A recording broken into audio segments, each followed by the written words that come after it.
Blog Talk Radio. Hey everybody, it's your girl Sunny D. Jesus, my brain is just left. Welcome to tonight's show. It is March 7th, 2019. Clint, you want to say hi?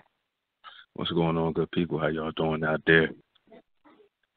Yeah. We got a great topic for y'all tonight right now, but if you're listening right now, you're on blogtalkradiо.com/GFTradioshow.com. If you want to call in during the conversation, 657-383-1155. You want to hit us up on Twitter, go to @GFT_radio. If you want to copy some merchandise, you're going to go to teespring.com/stores/GFT Radio Show. No, it's actually GFT Radio. Yep, and copy all merchandise. So, hold on one second. Clint, can you take the reins for me real quick? Of course. So y'all know what it is. I guess Willie will be with us, joining us shortly as well. Today, our show is about trauma. What's the trauma? What type of traumas y'all been through in your life and how y'all deal with your trauma. You feel me? Because in our community, there's a lot of PTSD. Post-traumatic stress, post-traumatic. We don't deal with it. A lot of stuff we just pass off as normal, and it's really not. The stuff we see in our inner cities, in our the violence, the poverty. It isn't healthy mentally. And then there's a lot of stuff within that we also deal with personally, as far as trauma, as far as our physical, our health. Losing loved ones to just natural things or accidents, that type of trauma as well. So we wanted to discuss all of that tonight, and discuss what type of traumas we all been through and how are we dealing with them. What is the best way to deal with them? Yeah, I got Willie on the line. What's going on? Willie? Hey, what up, dog? Yeah, I was just, explaining to the people what the show is about, what we were talking about tonight, what we're going to talk about tonight. Trauma, how we deal with it, what's the best way to deal with it. We'll share some of our own personal stories or, stories we heard from others. Hopefully we get some callers in, join us, let us know their experiences, advice they can give, So, and we got into this topic because, once again, one of our favorite listeners and callers, Sapphire, she helped inspire this topic. It kind of ended our show last week. So, and Sonny, you was really the one that was talking at the time. So you want to get into it? Tell them your perspective. Yeah, I was basically talking about how, going through personal experience and how I just realized that I don't deal with a lot of the things that I'm going through. I just kind of I don't process them, and now it's like at this point I'm just trying to figure out how to deal with everything that's been going on with me the past couple of years, and so now I'm at a point where I got to figure out how to fix me to go back to the original me, because I haven't been dealing with a lot of the stuff that's been happening. And that happens with a lot of us.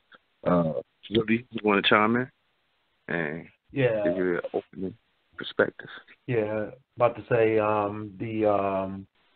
like you said, the main thing we were talking about last week in terms of traumas, I think we were really kind of talking about losing loved ones, and then we started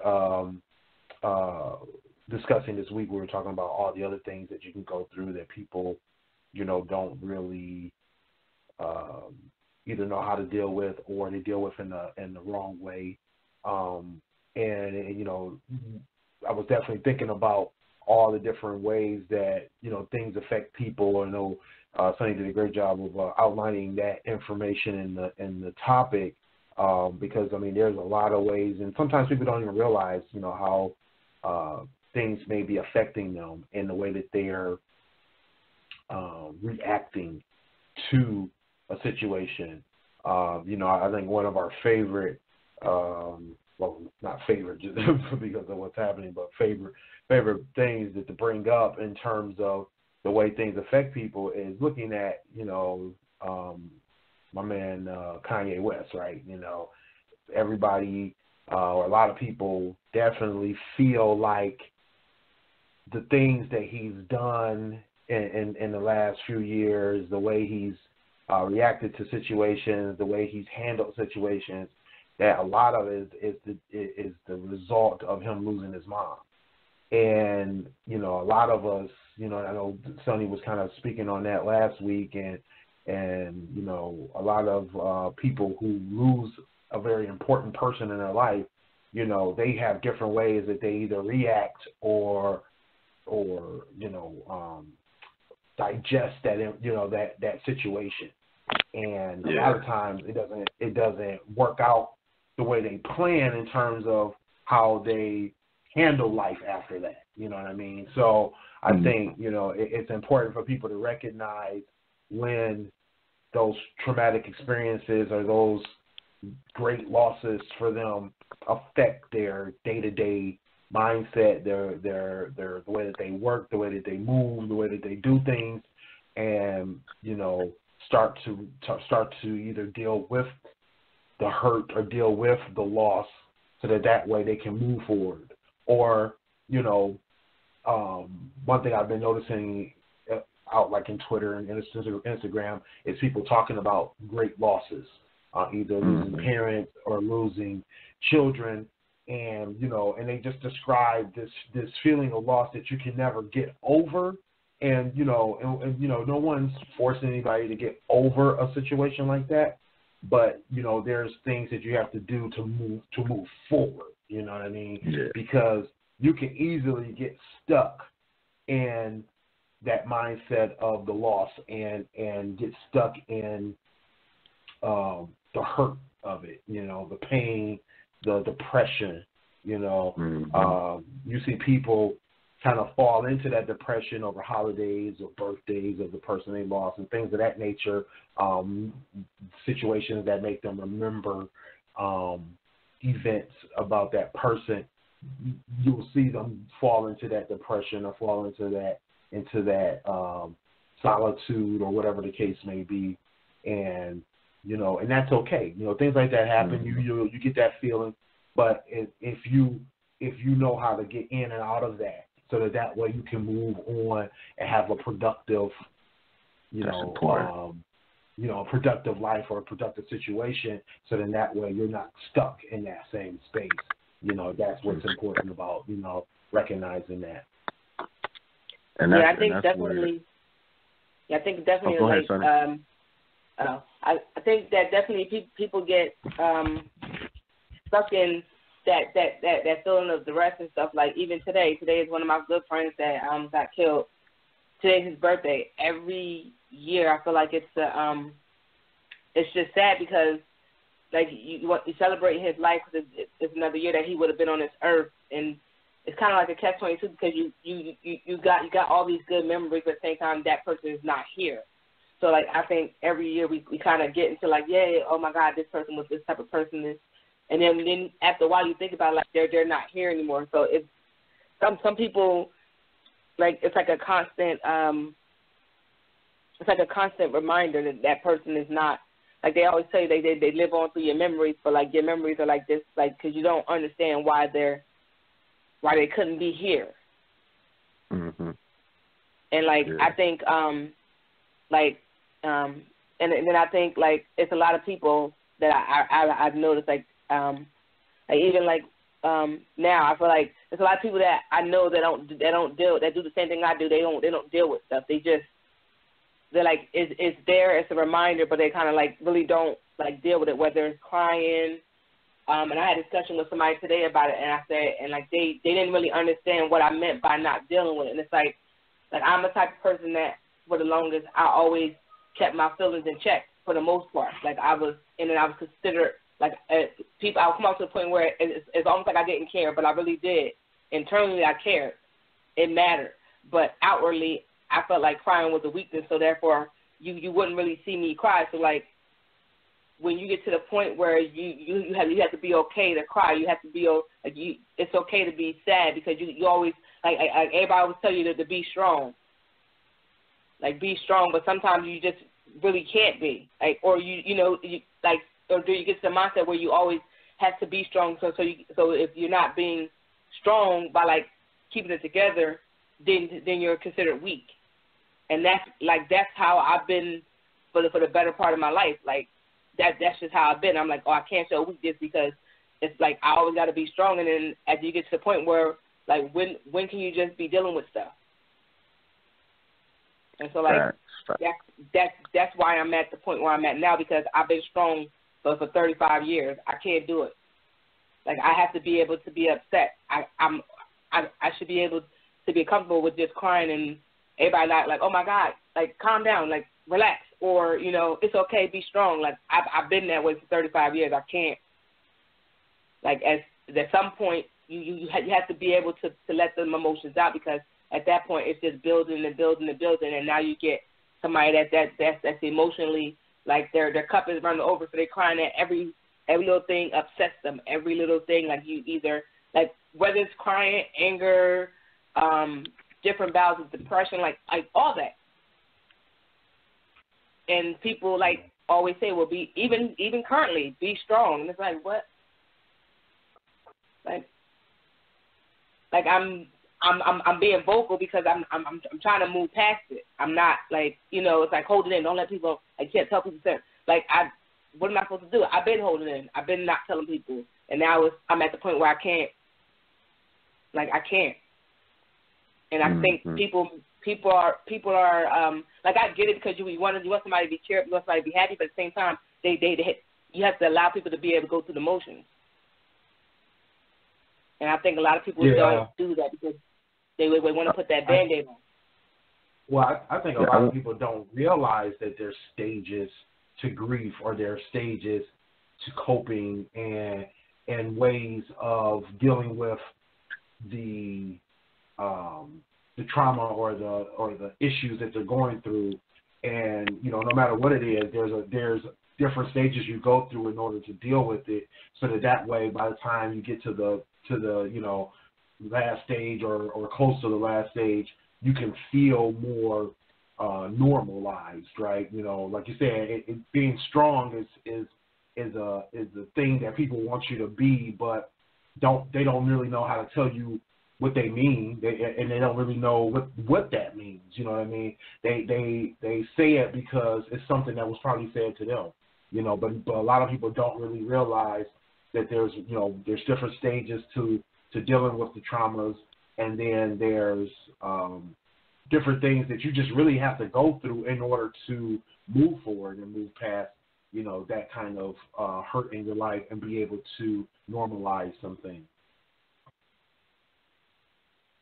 And what were you going to say? No, I was touching on something that Willie had mentioned earlier, that mentioned in the previous show, about how also we can get stuck there, about not getting stuck there in that place, in that rut. Because, when it happens, sometimes we get so used to the pain, you feel me? That's all, because it's partly off of that, that quote you had read last week about, we can get so caught up in the pain that we start getting off on that pain. And that's the only way we know how to operate is within that pain. You feel me? So certain people, when they go through traumas and they deal with that hurt, they don't know how to get over it. They don't know how to fight through it. Subconsciously they kind of seek it out. They kind of seek that punishment out. I know I went through that before. That was one of the stages I went through before.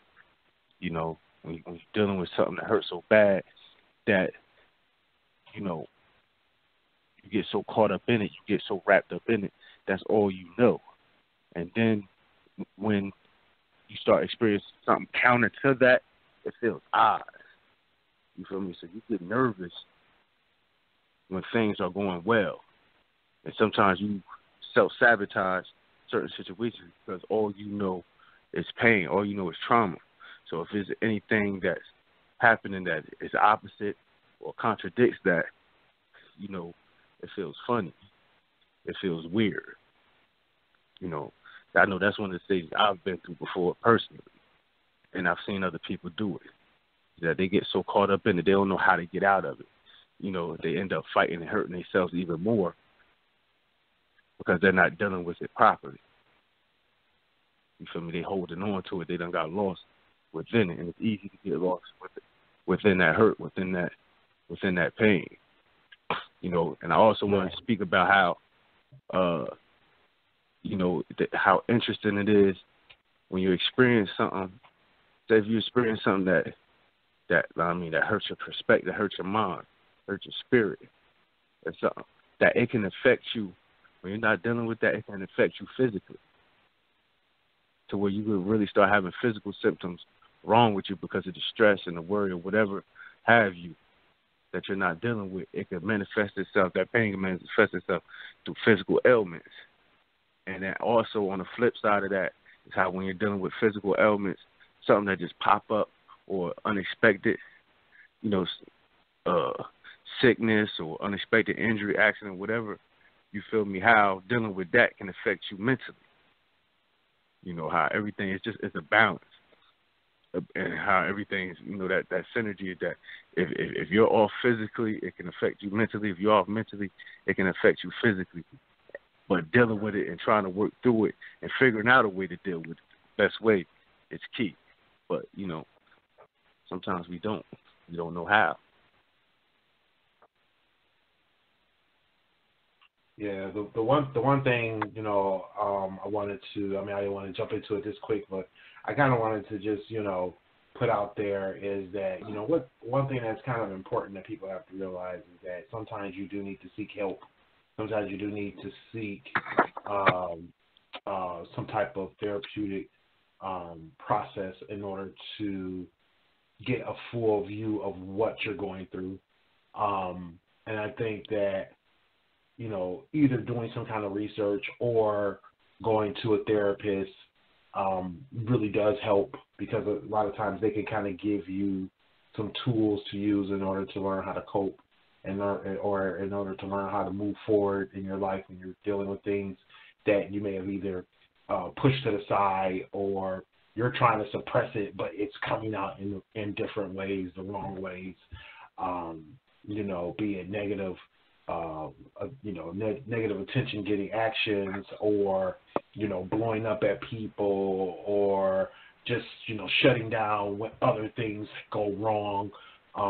You know, I've seen people, you know, get so depressed that, you know, just because they have had a string of, you know, bad things happen, as soon as something else, you know, even remotely bad happens, it puts them into a depression, or it puts them into a mindset where they're defeated. You know, they get that defeated attitude where they feel like, you know, nothing will ever go right, you know, that kind of thing. And I think, you know, a lot of times being able to start facing these things and start, you know, moving towards closure, or moving towards an understanding of you know, what completion is for those things will help them move forward. So like I said, you know, and there's a lot of different resources nowadays. I mean, in the past, I think it was probably a little more of a challenge to get some type of professional assistance with this kind of thing.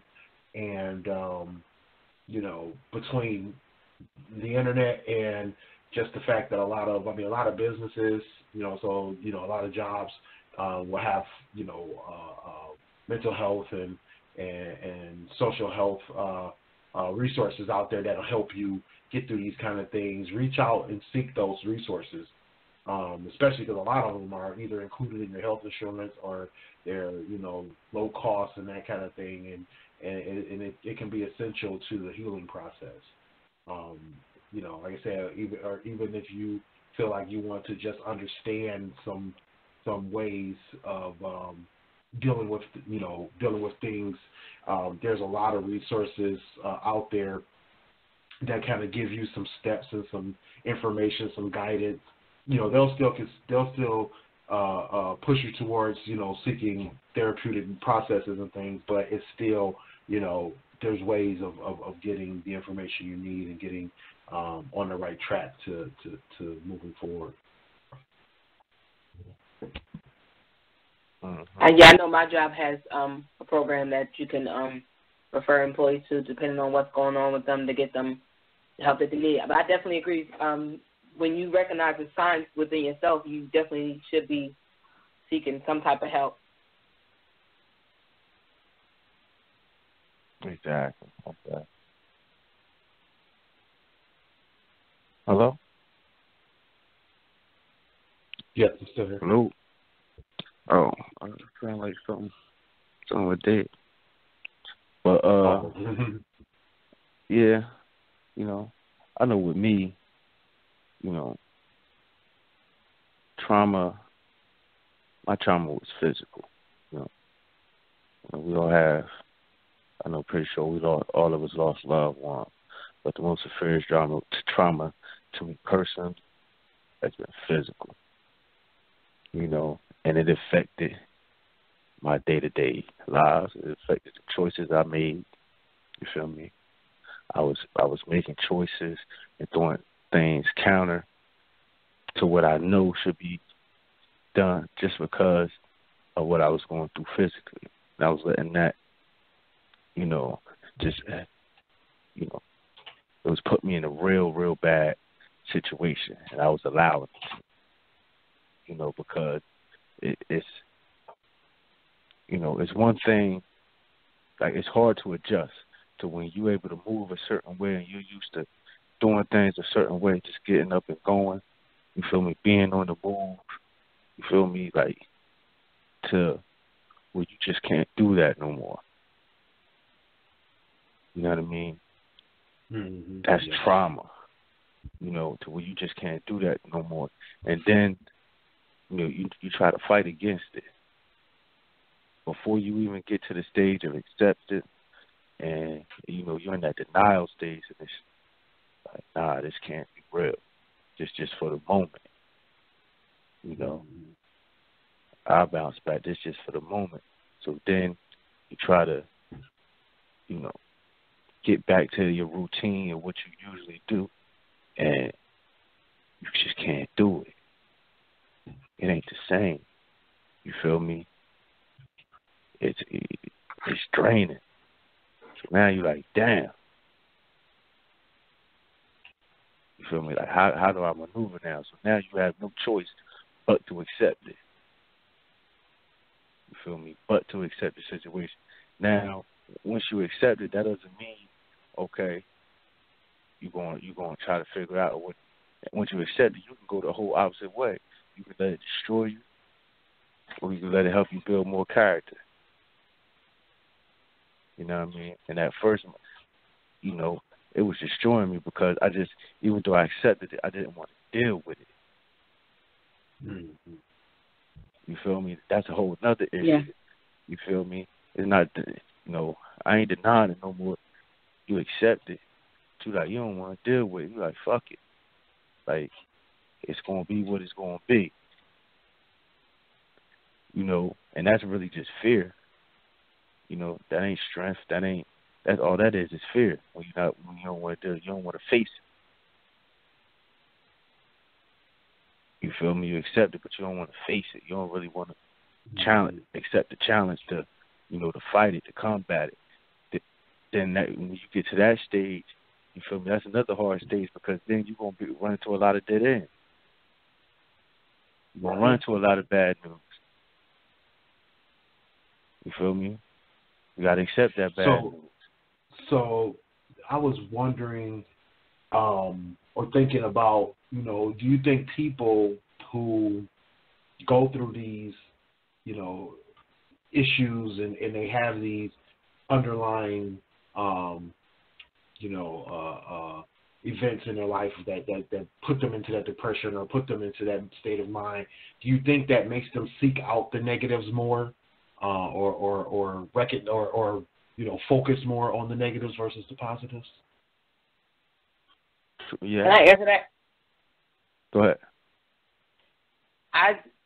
From my personal experience, I definitely agree that sometimes you seek, you're already in that state of mind where just life is just in shambles, and sometimes you constantly, like, I know I did. I was allowing a situation that otherwise wouldn't bother me to the point where I geared every emotion I had in me in that situation to where I kept, like, basically, I don't know. I know if it was you, Clint, or Willie said that when I kept self-sabotaging it. Mm-hmm. Like, I kept doing it.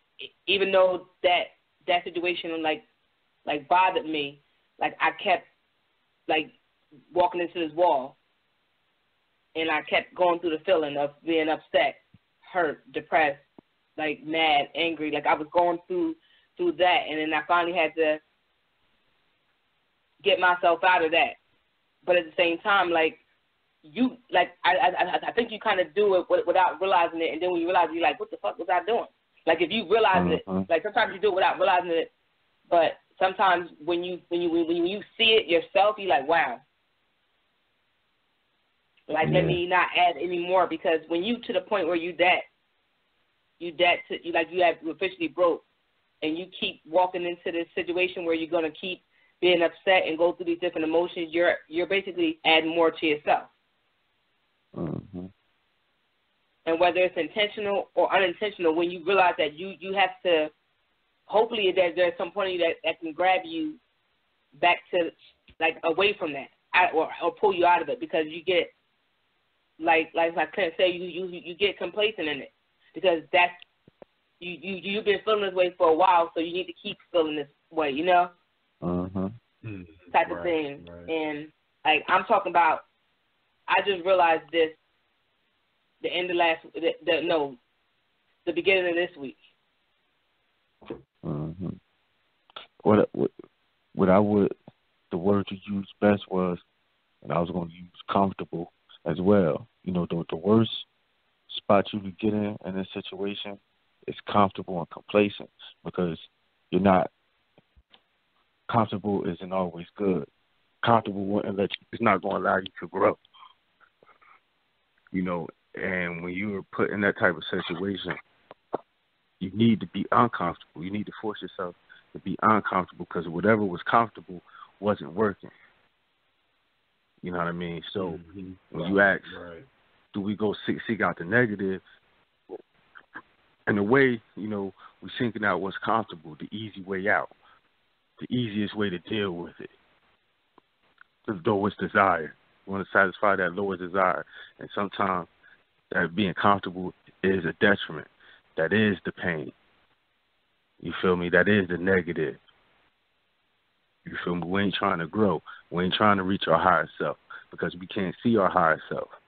We can't see the best version of ourselves, because we so caught up in the darkness with what we dealing with. You feel me? We done got comfortable in the dark, so when we see some light, you know how it is when you're in the dark, somebody cut that light on, you feel me, hurt your eyes, cut the light back out. Yeah. Mm-hmm. Instead of adjusting. You don't want to adjust. So, not wanting to adjust, you're going to seek out the same things that got you where you're currently at. Yeah. And then I think that, like, for a lot of people, they don't recognize they don't recognize what's going on with them. They just, or I don't want to say recognize, but they don't, I think some people don't realize that they need to dig deep and see why they feel the way they feel, you know. And then, like you said, seek help, because if you sometimes, like, and that's one thing. I'm one of the people that I like to be in control of the situation. And when you're not in control of the situation, you just, in your mind, you think that you'll get over it, like you said, Clint, and you'll be it'll due time, it'll process, and blah blah blah, and this and that. And sometimes you can't help yourself, because you're not going to be honest. You're going to shy away from what's real. sometimes you get to the point where you're justifying certain things. Right. Exactly. So you can go to a friend, you can go to such and this, that, and third. I always like to say that it's always like I vent to people all the time, like friends and stuff all the time. And it's not to say their opinion doesn't matter, but it does. But if like Clint said, if you're complacent, you're at state, and you have to kind of get somebody that's not in the immediate circumference of your situation. You need somebody with a very extreme, unbiased opinion that's going to give you that unfeathered, real constructive criticism. Somebody that say fuck your feelings. Yeah. Really need. And make you really deal with and make you really deal with what you got to deal with. Mm-hmm. Right. Mm-hmm. Or asking somebody to call you out on when you are being unrealistic. Like you said, when you're not being honest with the situation, because like you said, Sonny, a lot of people will try to self-treat themselves, and they'll think, okay, I'm dealing with it because I know I'm going through something, and if I just make sure that I'm doing A, B, C, and D, I'm good. And they don't realize that A, B, C, and D is not good, or is not the right sequence of things to do, right? I want to get into this later, the 5 stages of grief, but the thing is that some people will want to skip certain stages or want to skip certain things in that process, or they don't even realize there's a importance to each part of that process. And like you said, they'll be unrealistic with themselves and they'll say, I don't need to feel this way. I can suppress that, or I can skip over this, or I'm not going to deal with that, and just keep trying to push forward. And others will recognize that there's something wrong, right? But they need somebody who can call them out and say, hey, you know what, you're not dealing with this, completely, or you're not dealing with or you're dealing with something and it's coming out in the wrong way, or you're coming off to people in a way where we recognize there's a problem, So you have to have somebody who can call you out on that and make you question what you're doing and question your situation, so that way you can realize, what the next step should be. See, but sometimes you recognize it within yourself, because, like, I don't think nobody called out what was going on with me. Like, it took for me to, like, really, like, I forget what happened one day, and then the next day I was on the phone with somebody having, like, a legitimate, regular conversation about a bunch of nothing. And I got to the point where, like, if anybody knows me, knows how I feel about crying, knows how I'm not one of the people that you want to walk in front and cry in front of. I don't cry in front of people. Like, I'm not that emotional. So where I am hysterically crying and I can't tell the person why I'm crying. Like, we could, like, just talking about shooting the shit, like, yeah, what you do today, blah, blah, blah, and it's like, what the fuck? Like, and for me to keep doing that, like, in random situations, whether it was justified, I was upset about something, or just me just really, like, going through that, like, I had to realize that something was wrong. And then I was becoming hostile. I was becoming even like to the point where with the podcast, I lacked motivation. Like, I had all these wonderful ideas, and then I just kind of like felt like I was shutting down to the point where I didn't want to feel anything. Like, not that I wanted to take myself out, but I really didn't want to feel anything. And, like, it was to the point where all I wanted to do was... wanted to be numb. I wanted to... I barely wanted to go to work. I barely wanted to do mom crap. I just didn't want to do anything. I just wanted to lay down and sleep. Because the only time I didn't feel anything is when I was sleeping. Like, but who can do that? I'm a fucking grown person with kids to take care of and a household to maintain and a job. So I can't do that. So I was getting to the point where even currently my appetite was being affected, and I'm like, what the fuck is wrong with me? And then I had a conversation with somebody, and it came to me. I'm sitting there talking to them, and I'm just realizing that I have grown to this point where since a child that I've been like, where I don't deal with things. I just whatever the problem is, whether it's with a friend, family member, or whomever, when it comes to the situation, like we can have a falling out and we don't address it, but I still feel messed up about whatever it is, and we never address it. So somehow we were back to talking like nothing's happened, but we never really dealt with the initial problem. And like then stuff keeps happening, and I'm not addressing it. Nobody's addressing it. It's just like, oh, okay. Oh, we're back to speaking in la la la la la la. All while like this stuff is building up, like, and not even like just like, you know, when my mom passed and I didn't really deal with that. My grandma passed and I didn't deal with that. I never dealt with the fact that my son was diagnosed with autism. I just reacted and did what I was supposed to do as a parent. So it's multiple of things that I'm just not dealing with. And at the point where like this is why I had a conversation today, and I'm like, we have to learn, like people have to be okay with dealing with stuff. Like you have to be able to say, you know what, Clint, me and you was talking and you hurt my feelings, so let's fix this. Instead of pretending like everything's fine and we move past it, and then we like nothing's fine, it's not fixed, and then more stuff keep happening, and then it just piles up to the point where we if something stupid happened and we are like about to cut each other head off about nothing. But at the same time, I need to figure out how to deal with things because I'm not comfortable with doing that. And it's crazy because I found out that I'm not the only person that does that. Nah, never the only person that does things. That's the one thing when going through things that we all got to realize that, you know, even though our circumstances, our individual circumstance, but, you know, a lot of people experience similar things, to go through similar things as well. You know, we all go through this human experience together, so certain things, you know, we all can relate to. So you always find, that's one thing I learned, you always find somebody who went through something similar. But as your point, to your point is, sometimes you just got to reach out. You got to make yourself uncomfortable. You're not comfortable doing stuff, so sometimes you have to reach out. And, you know, I don't like having those conversations either, or you know, bearing my soul to people. I don't like doing that, but sometimes you just have to. You have to be able to open up, able to accept help. You know, two different things. It's one thing to seek help, but are you really willing to accept it? Or only accept it on your terms, how you like it? Yeah. You know, I realized that before too. Like sometimes you just gotta get out your own way, because you may be looking for help, but if it isn't geared to the way you think it should be, or how I want it should be, then I'm gonna reject it, and that ain't right. You feel me? That ain't right, because just because I don't see it as being right for me doesn't mean it isn't right for me. You know, I'm blinded at that time.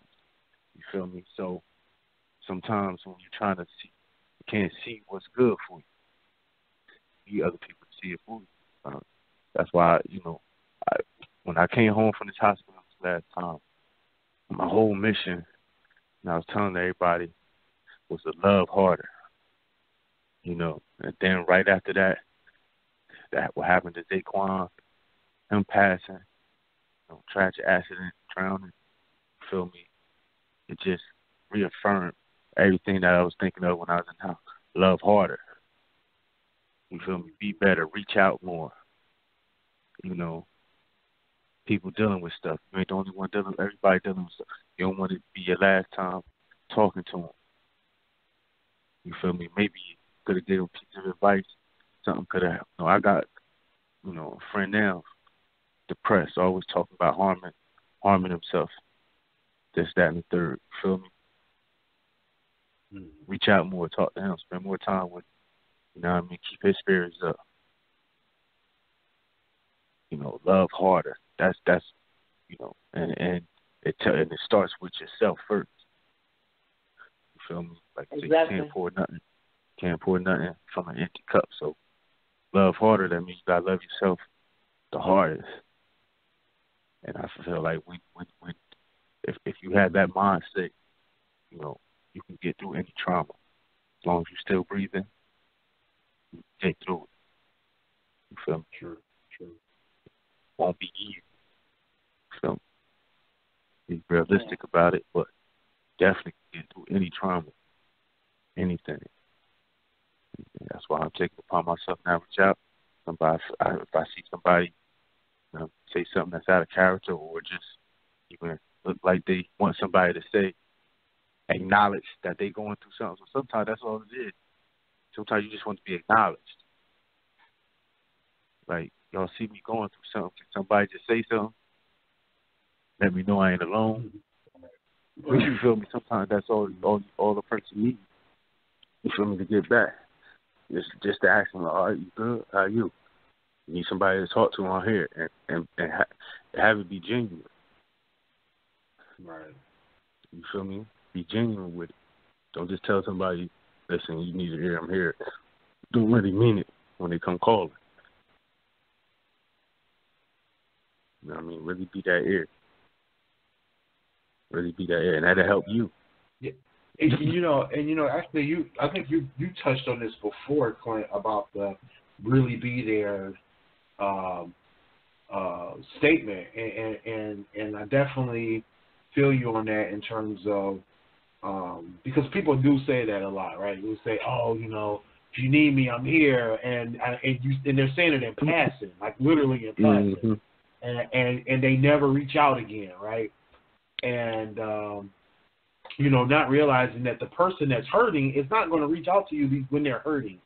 A lot of times they're going to internalize, they're going to hold that in, they're going to try to deal with it themselves, that kind of thing. They're not going to reach out to everybody who told them, no matter how many people tell them. It could be 150 people tell them, if you need me, I'm here, that kind of thing. I remember when my dad passed, and I was probably like just I would say I was dealing with it and trying to be strong for the rest of the family, my mom and my sister. I don't know how my sister was really taking it, but my mom of course was taking it real hard, and especially because she had just lost her sister, so it was like it was one of those situations where you just know that you gotta be there for somebody else, right? So I'm doing everything I can to keep things going, whatnot, and so forth. And everybody's like, if you need me, let me know, or if you need me, just give me a call, blah blah blah. I mean, my dad had a lot of friends, a lot of family. I had a lot of friends and family. Everybody's telling me that, and I really didn't.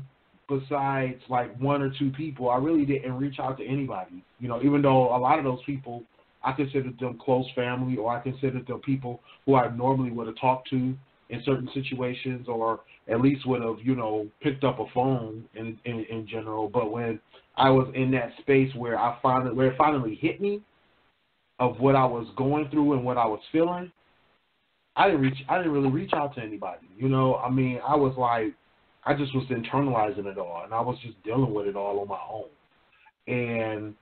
And I think it's, and I think one of the people who I did, kind of lean on during that time, they reached out to me. They approached me. I think they even came over my house and was like, we was chilling, talking. It was just like, it was what I needed. But I didn't reach out to them and pull them in. They reached out to me and pulled me out of it. You know what I mean?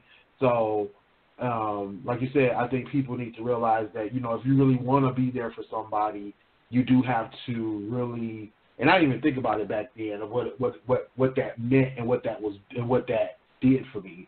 I just, how you just in that moment. But when you mentioned it, it just really stuck out in my mind that, it is something that people really do just say in passing, if they mean it or not. Because I know I said it in passing, and I meant it, but I didn't think it through, you know what I mean? And I think it's important for people to realize that you got to think that through and act on it, because a lot of times that person you're telling that is not going to reach out to you. Reach out to them, You know that they're going through a lot of hurt and a lot of pain.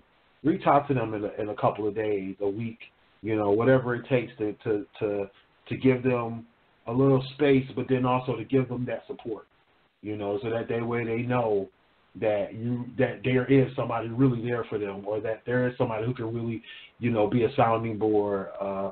Someone who, they may need some kind of assistance or support or whatever the case may be, and they don't feel like they're putting somebody out or doing something. You know what I mean? Because that's what you feel like when you going through something. You feel like that burden that's on you. If you tell somebody about it, you're gonna put that burden on them. That's what you feel like. You feel like it's something that you need to hold close to you and not let it go, even though it's bad for you. You just know that it's something that you just need to hold on to and not put it on somebody else's head and make them feel bad. And so you continue to just hold on to that and just deal with it internally instead of letting somebody pull that out and hold it with you. So I think that's, that's a huge thing, and definitely got to get that message out there. Don't wait for that person to reach out to them. True indeed. Yeah, I definitely agree with that. Give out the number again. It's 657-383-1155 if y'all want to call in and chime in on this conversation. Or hit us up on Twitter, G.F.T _radio. I'm out with these tweets. Now, Willie said he really wanted to get into the stages of grief. Yeah. So, I was reading a couple of different articles, and I know I've heard this in different areas in different I think I even read a book, about it at one point, and I can't remember if it's just 5, but I've seen that there's 5 in a couple of different places, so I'm just gonna stick with the 5. So the one article I was looking at, it goes over the 5 stages of grief. It's actually on our website called grief.com, because they actually have a couple of books, some resources, some information that's on the website that kind of give you some insight. So,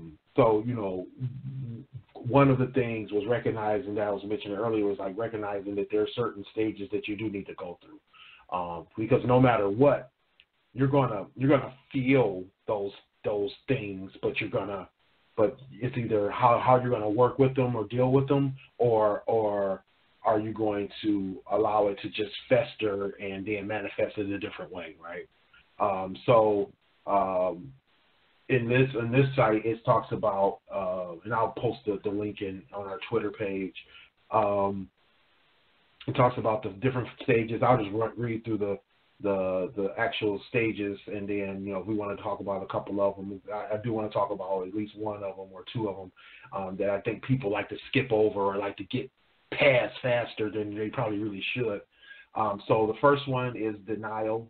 I think you mentioned that earlier, Clint. First stage of grief is denial. The second stage, and a necessary, that one that I think people like to skip over, is anger. That's one that definitely people don't always manifest it properly. Bargaining. I've heard another term used for it, and I can't think of what the other term is, but they call it bargaining. It's basically like that stage of the why them, not me, or why them, not something else, that kind of thing. Why did mama have to die, and she was a good woman, and this, that, and the other, and all this kind of stuff, or why did this person, have to go through this, and they're a great person, or they, you go through that stage. Depression is the next step, and I think the depression stage, I'm trying not to get into it too deep until we all kind of chime in on it. But the depression stage, I think, is one of those ones that I think is like the longest, in my opinion. I think it's the one that you go through and you never really get out of it 100%. You either you're in it or you're out of it at times. And I think that's something people have to recognize, is that stage is something that you're going to fall back into every now and then. Like I said earlier, holidays and things like that. And then lastly, it's acceptance. And this is one I think people also, they either skip or don't understand. And, you know, and I think they don't understand it because, and he even talks about it in his website where it says that, you know, it's often confused with the notion of being all right or okay with what happened. And that's the thing, is like, it's like that thing that Sonny mentioned, people telling you to be strong and trying to basically tell you to deal with it or to get over it, or telling you that, you know, oh, you know, it'll be better, you know, it'll be better soon when you just lost your mother or you just lost your, you know, one of your favorite, you know, grandparents, that kind of thing. And you're like, I'll never get over this, you know. And that acceptance stage is one that I think people fully misunderstand at times, or if they do understand it, they don't know how to really get there because they're so stuck in the depression stage or maybe one of the other stages. It's hard for them to get there. So, like I said, I'm gonna put the link in the Twitter. You guys want to comment on those different stages and what you think about them? You want to go first, Sonny, or me? I guess I'll go first. You can go first. Okay, I guess I want to get to the anger stage. I want to talk about that because, like you said, that's something we tend to skip over, we gloss over, and you know that also flows into the depressionist part. You know, 'cause that's a symptom of depression as well. But one thing I do notice is you do become angry. And, you know, you angry at, you know, at the world, so to speak. Because you're sitting there like, why me? You feel me? What did I do to deserve this? You feel me? Like, I got so much more to give. Or, you know, so it makes you angry. It makes you angry. You know, even when losing a loved one, even though you know, death as much as part of life as anything. You feel me? It goes hand in hand. So you know everybody's gonna die. But when you lose someone close to you, you're like, damn, why? You know, I needed more time. Right. Wish I had it more time. Why? You feel me? Why now? You know, and it makes you angry because you can't control. You have no control. You feel me? You have no control over the situation. And, you know, when you tend not to have control over a situation, you know, you get angry. First, you know, you get nervous and scared, but you also get angry. It's like, shit, ain't nothing I can do. You feel me? At least allow me to do something, be able to do something, put up a fight. But it ain't nothing I can do, so it makes you angry. It makes you angry, and then, you know, when people don't understand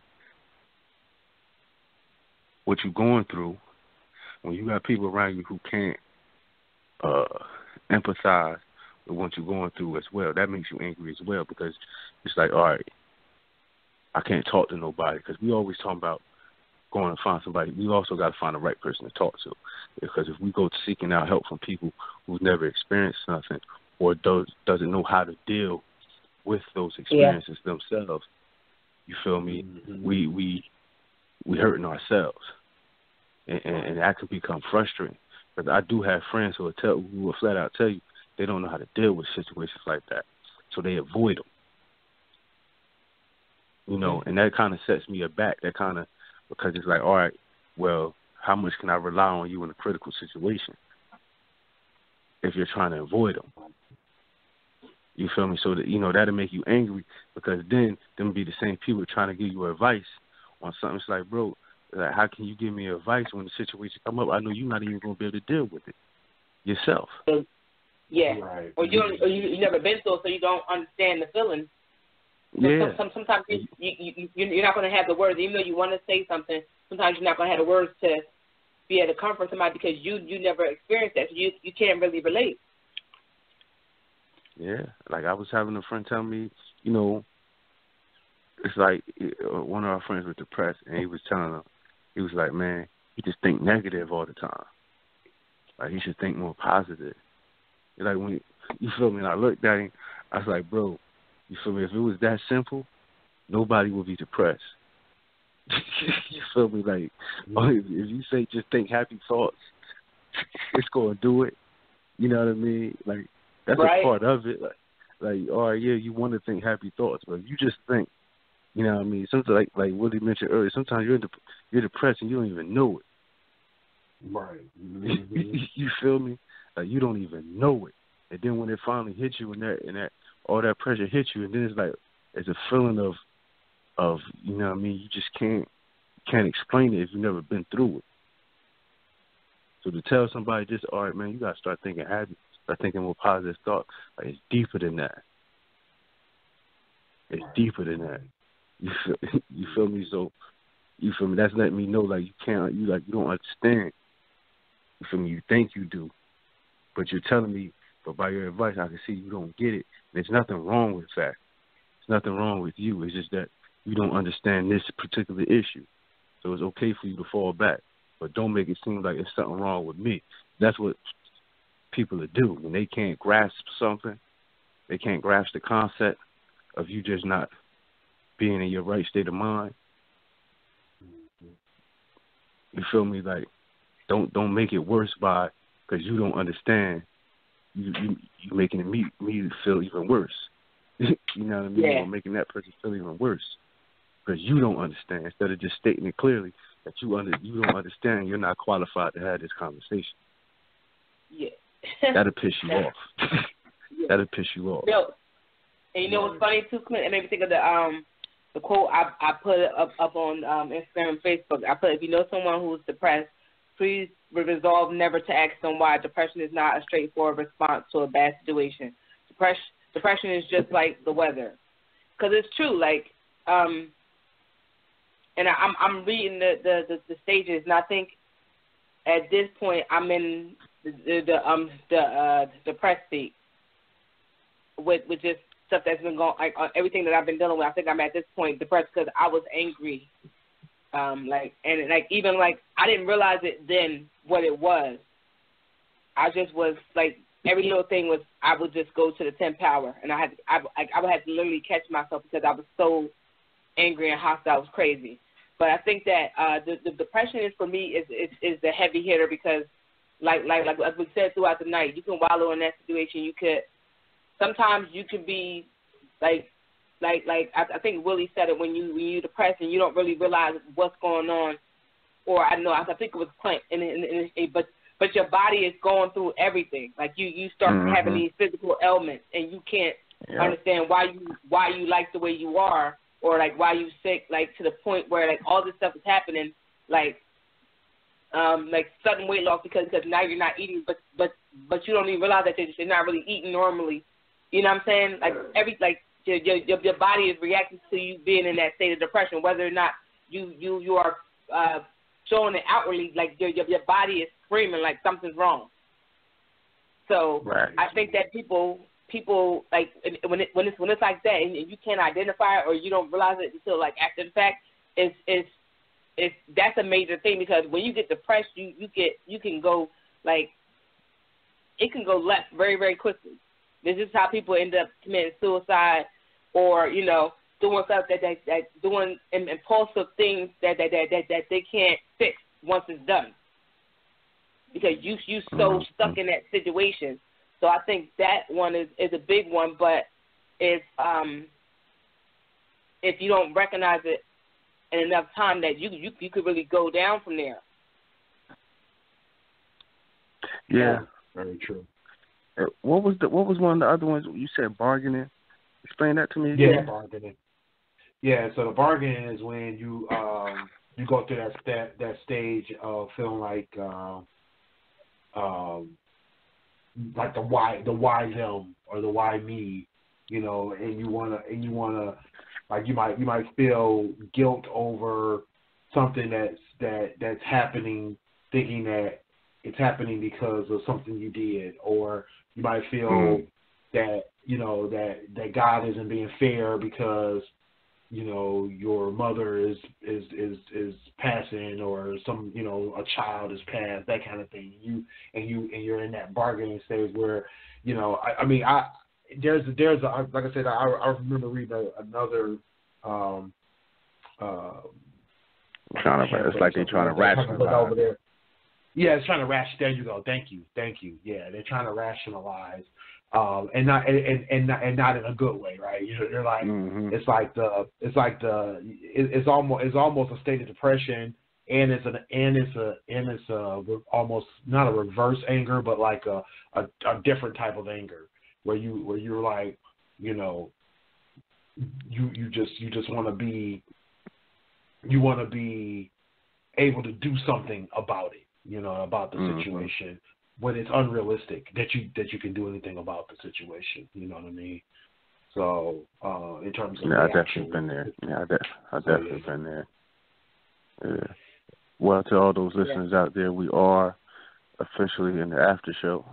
It's after 11 o'clock. I guess we could still continue down this train of thought, or if anything else y'all want to talk about, I wanted to mention. But if you're listening out there, call in. Still got 30 minutes left. Phone number is 657-383-1155. That's 657-383-1155. Join the conversation. Yeah, I just definitely want to just put out there again, recognize your signs. I know we kind of touched on a few different things between acting out, doing things that negatively impact you. Being depressed. The one thing I don't think we really touched on, or we touched on just slightly, was work. Dealing with changes at work, things at work that may cause you to either feel defeated or feel overly stressed, or whatever the case may be. Recognize those signs too. I'm there. You can go through things. Yeah, you can go through things at work where people are like, you feel like everybody's against you, or you feel like, things aren't going the way they should because somebody's, not giving you your fair shake. You know what I mean? And you're gonna go through that bargaining phase for real, because then you're gonna feel like, what am I doing wrong, or what is that person doing that I'm not doing, that kind of thing. And it may not be you. It may just be their string of good luck, or you just may not be in the right situation, and you may be approaching it wrong. You know what I mean? The one thing I recognized, I got into a situation where, it's like I felt like this one person was kind of like targeting me or singling me out, and then I had to realize that I can't be a target. I have to stop being a target. At first it was like I wanted to blame them, I wanted to get on them, and I wanted to be mad at them, but then I had to realize that, there's another strategy I could use in order to not be a target. Either maybe having to call them out, not being afraid to call them out on their bullshit, or being able to put myself in a position where they can't target me for their antics. This person liked to put extra pressure on me for doing things that they that other people could be doing, or that that they should be doing. And so I got to the point where I was like, what, I'm gonna position myself in a way. I talked to my manager, talked to the person who was taking care of all the work assignments, and I'm like, look, I want to do X, Y, and Z, and this right here, I feel like I can be more successful doing these things over here. So they took my suggestion and put me in that position. So they the other person, now when they come to me and go, I'm gonna need you to do this, and it's like, no, I got other stuff I gotta do. You know what I mean? So it's like, sometimes you have to think of other strategies, and you have to recognize that when you may be feeling, because it'll start making you feel stressed, to make you want to get up and leave. It makes you want to say, what, F this place, that kind of thing, and shoot, not every day you can just walk into another position, or it may not be the right place for you going somewhere else, that kind of thing. So, sometimes you do have to kind of make things work where you at, especially when it's really not something that detrimental. But like I was saying, I think a lot of times people don't recognize that, or they don't recognize that there's other ways of dealing with those stresses. Yeah, man. I remember when I was at my job, boy, listen, let me tell you something. It physically made me sick. Like, it physically going in there was making me sick because, when you don't want to be with somewhere when the environment is, like, negative and it's wearing on you and you already dealing with something, like, it can make life, like horrible. Like, work is important. That's why they always say find something you love to do. Because when you still got to deal with that regular, everyday life stuff, and then when you go to work and that grind, and you somewhere you don't want to be, and it's surrounded by negative energy, oh, my goodness, it could be such a harsh weight on you. Clint, I'm living that, but continue. Yeah, I mean, I feel you. I was living it too. Like, I mean, it fucks with your mood. It's like, you don't want to talk to nobody. You feel me? Because every time it's always an issue. It's nothing positive. It's nothing, it's no joy. You feel me? It's like constant dreariness all day. Like the sun could be shining bright outside, but as soon as you walk into that workspace, it's like a dreary, downtrodden, harsh winter day. You feel me? It feel like a harsh winter day in work every day, every single day, and it'll make life horrible. So, like, yeah, my advice to people out there to try to avoid those situations beforehand. I know some of us already stuck in them. Like Sonny said, she's dealing with it now. Do your best to try to find an exit strategy to somewhere. You know what's funny? Positive. You know what's funny? Yeah. I had a conversation with one of my good friends last night. Came over, we were talking, and it was like this is I'm gonna put this in perspective. I got home life issues. I got like personal issues I'm dealing with within. I got friends and family issues, and then I'm going to work every day. I don't know what I'm walking into that day. Like, I don't know how that day's going to go. Type of situation. Like, to the point where it was one situation, I don't know if I remember, I may have told you at one point, me and my boss got into a whole altercation where me and her, like, well, not even altercation. Something happened where I was upset, and I left out of her office because the situation was in her office. I walked out, and my coworker came out and was trying to calm me down because they had never seen me upset like that. To my boss coming out trying to talk to me, and I walked off. This lady walked up on me. When I tell you how quickly I turned around and how different the whole situation went, like, I left work upset that day because I've never in the 36 years of my life ever had like that type of issue at work. So I was like beside myself to the point where I'm talking to the upper management like, I need to go. Because this person doesn't like me. There's very clear. We done had several run-ins where she keep addressing me in front of all these people. Like, I don't know what her problem is with me because I do my job. I show up, and I do what I'm supposed to do. So, like, whether you don't like me because I don't know why, like, nobody can tell me why. Nobody understands it. But she keeps coming at me, and I've been avoiding it for the last couple of years. So that big blow-up. And I don't feel like losing my job over somebody. Like, I'd rather just leave. And they're like, no, stay. It's about to be a dead issue. But I'm like, y'all don't understand. Like, I got issues going on in my life outside of work. I come here 8 hours a day and I have to come into this type of situation. Something's going to happen, and I can't afford to lose my job because she clearly don't care, and I don't have time, like, because she's on her way out. Like, I'm here. Like, I can't afford to lose my job. I got kids to feed. I got stuff to do. So, like, it was to that significant. And even every day, like, every day I walk in, and I was talking to my friend last night, and it's like, if you had to throw anything, if you had to start, like, any one situation, what would you do? I said my job, because for me, originally, that was my getaway from my kids and like my like I enjoy my job. Like that was my place. Like, I can go here with my kids. I can, function with normal adults, and I don't really got to deal with my children. Like, I don't got to deal with nothing. I'm just dealing with work stuff.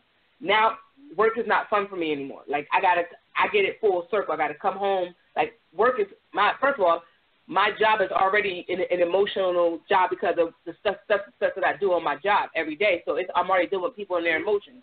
So I got to come home to my son and my daughter. I have a teenager. She's a girl. If you have girls, you already know what it is. And then my son is autistic, so we don't know what type of mood he's going to be in by the time I get home. So I have to come home and deal with that, and then basically deal with everything else, and then go back into the same situation. Like go back into the toxic environment for 8 hours a day. Like that's like and like you said, Clint, when you said that junk about how like that can really mess you up.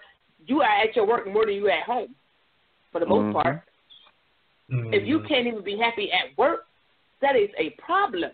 And like to the point where a lot of people left. Like it's not just me. A lot of people have left my job in the last year, like quickly, and to the point where people are calling me like, "Come here," and my job is like, "No. We want you here. Can you stay here?" I'm like, "I can't because my sanity at stake."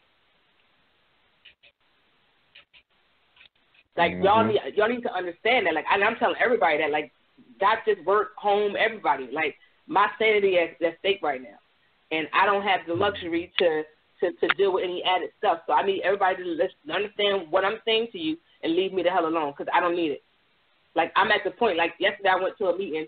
I sat there and ain't say nothing, unless I was spoken to. I just sat there and nodded like, "Oh, sweetie, you not talking?" No, because I don't want to be shushed when you ask me a question. I don't want to be shushed or told to stop talking and somebody a grown person put their finger up at me. Like, no, we're not about to do that.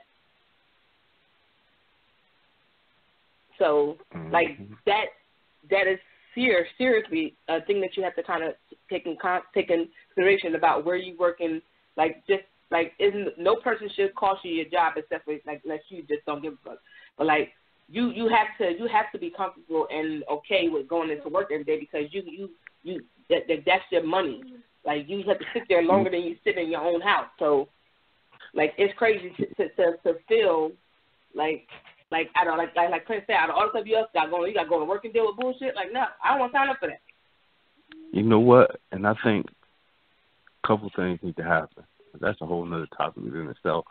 But I think a couple, for real.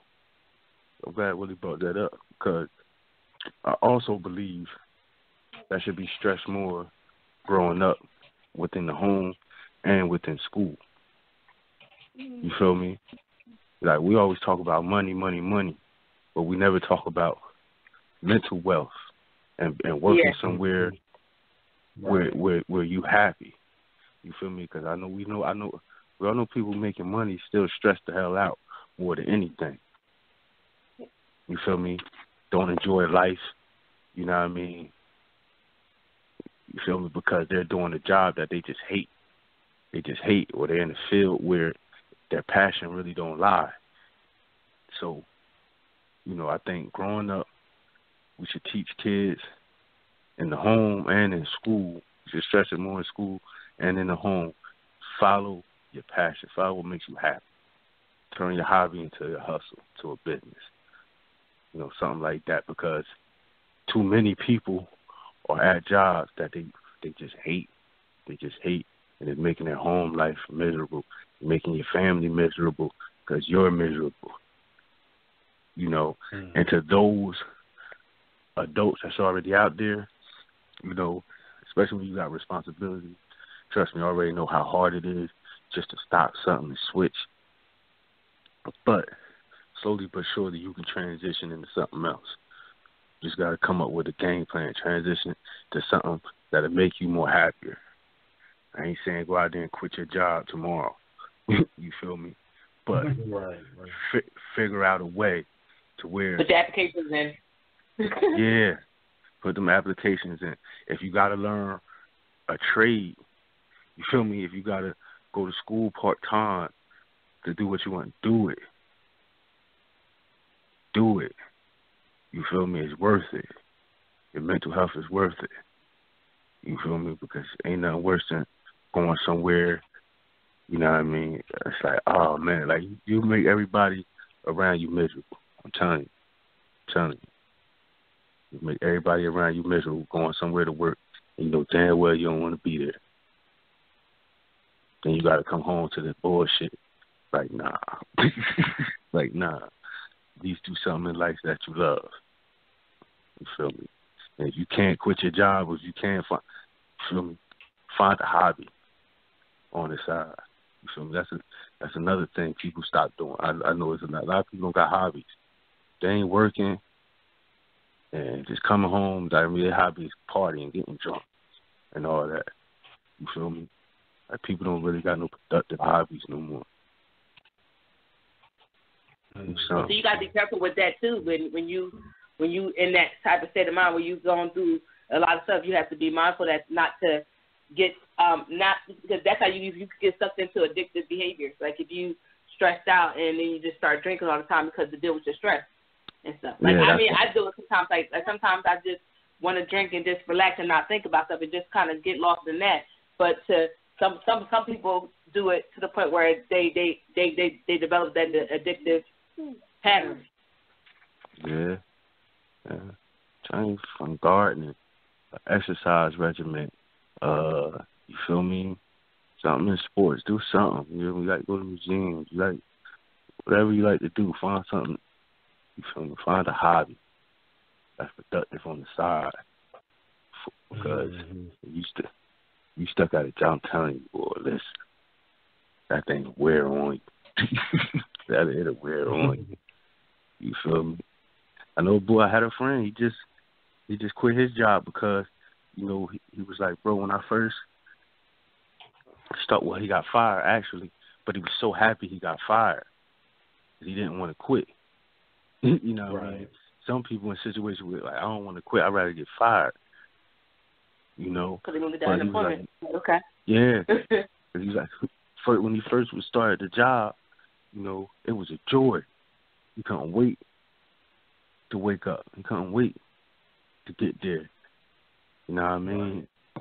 He said, but then towards the end, you know, when they start taking you for granted, then shady business, you feel me now, it became a dread. It's like, man, my alarm used to go off. I just lay there.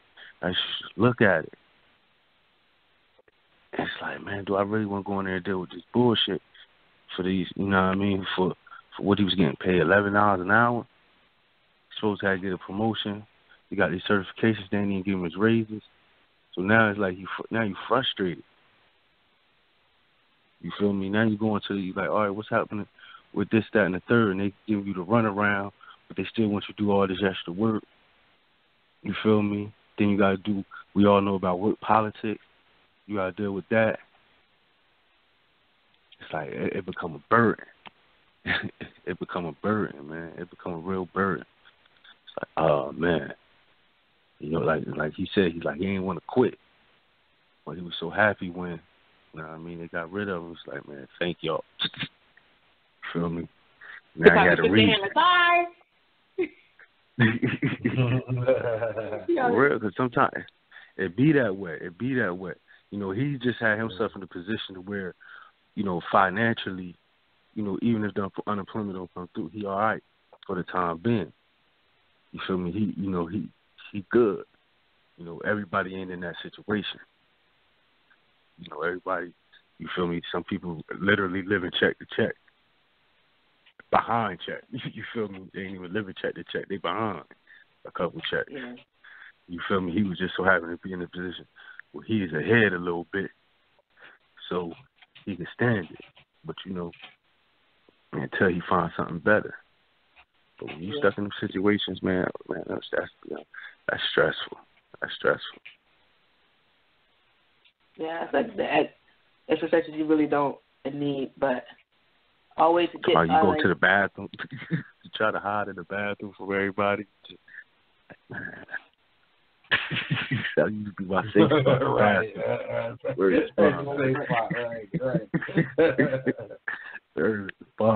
can't wait for everybody. I'm going straight to the bathroom, just sit there. Sit there for a smooth 10 minutes. Like, I got to get y'all out of my face. No, like, I've been just sitting in my cube. If I don't have to be in the meeting, I just sit in my cube and just be like, let me just not talk to people. And then, you know, it depends on what type of seat. I used to be a job where you used to work with other people and people needed help or whatever. You feel me? So that was a blessing sometimes because then I could just go help somebody and just go overboard with helping them. Just to stay with, you know what I mean? Just give them some extra attention. You know what I mean? That was a plus. But then I was working another job at the same time where the pace was different to where there was no escape. You feel me? There was no escape from it. Like, you really, like, couldn't escape it. It was just in your face the whole time you was there. You know, and that's like, you know, when you're in one of them situations, that's sometimes you just got to leave. You feel me? You just got to leave. And I was put in that position before. I just got to go. No plan. You know what? It just, you know, it just ran its course. I can't do this no more.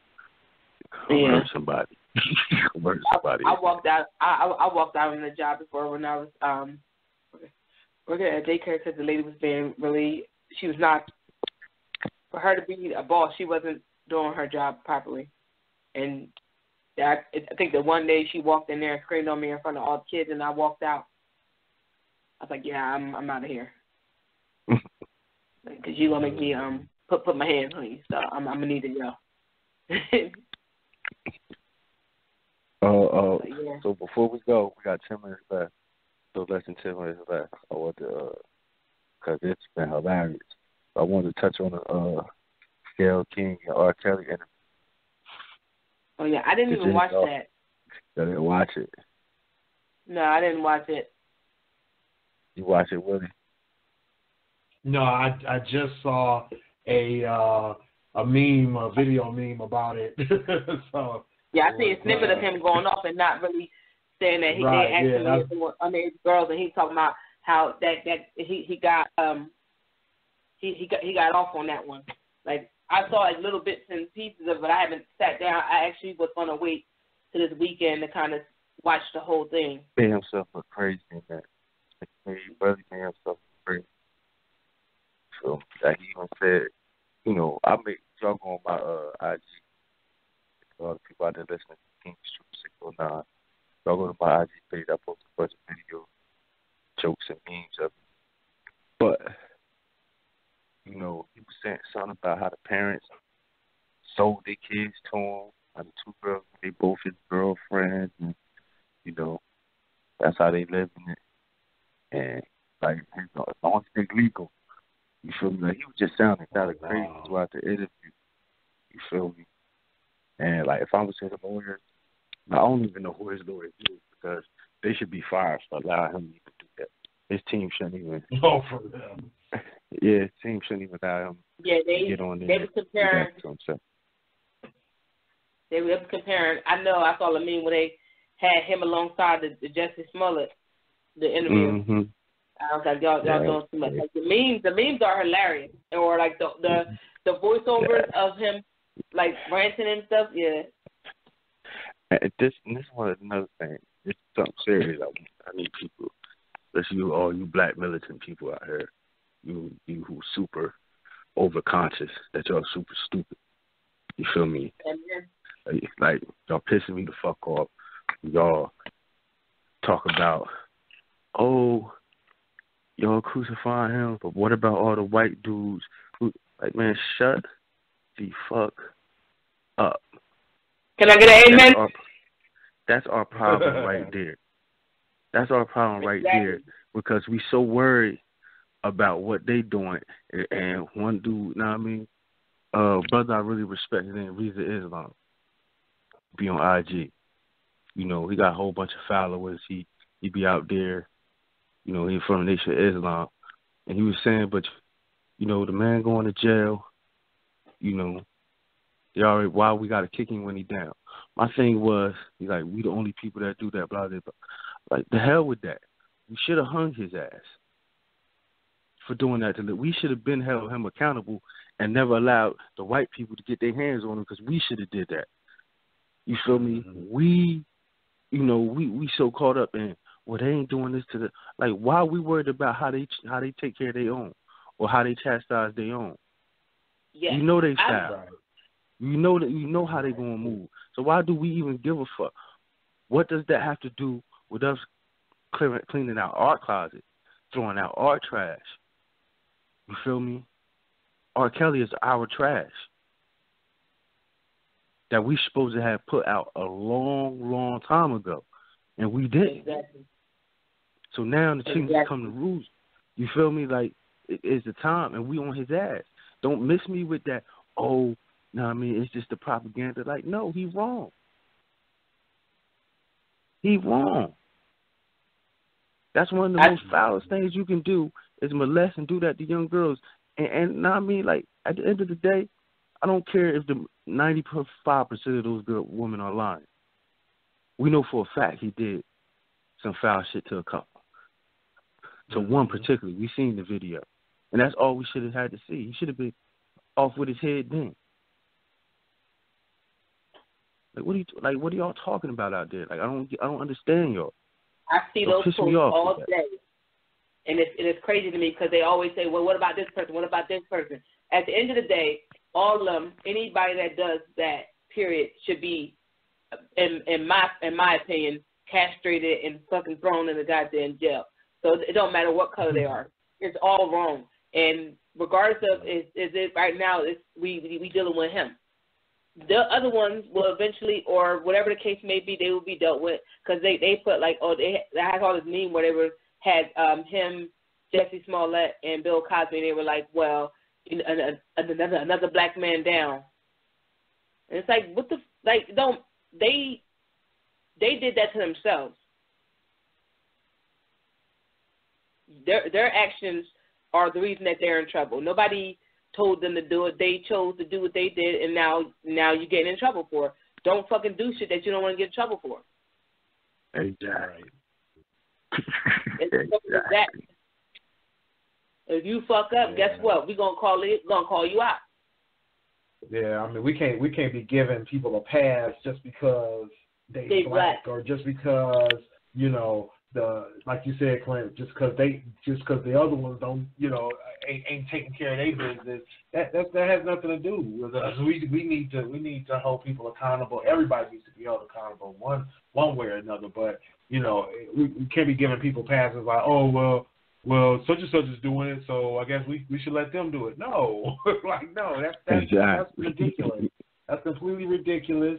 And like you were saying, it's detrimental to not only those young girls' health, but the mental stability and health of others around them, and watching the situation happen. Because if you say give him a pass, then you're making it look like it's okay to somebody else who may fall for the same BS and end up getting hurt in the process and dealing with something with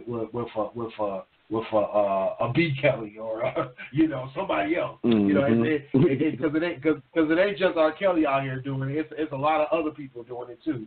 And if you allow him to get if you allow him to get off with no punishment on it, then you're gonna make it easier for the rest of them to get away with it. So no, we can't let people off just because they black and all that other stuff. I mean that was the reason they got on Taraji about that, saying that, making that comment. It's like, no, everybody's got to be held accountable. Yeah, well, we about to wrap it. I don't want them to cut y'all off, but that's how we're gonna end this conversation tonight.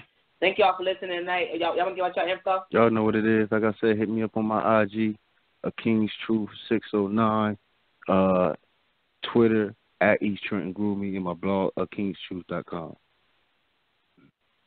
It's your boy Willie Styles. Get at me at Willie Styles everywhere. That's STYLEZ. WillieStyles.info for my link. StylesRadio.com for all my favorite music. And, of course, it's your girl, I am Sunny_D, Instagram, Snapchat, Twitter, and catch me on my blog, unreservedlyme.com. Thank y'all for listening tonight. Clint? See you on 7 days. Bye. Holla. Cop some merch. Get that merch. Ask Google to play our old show.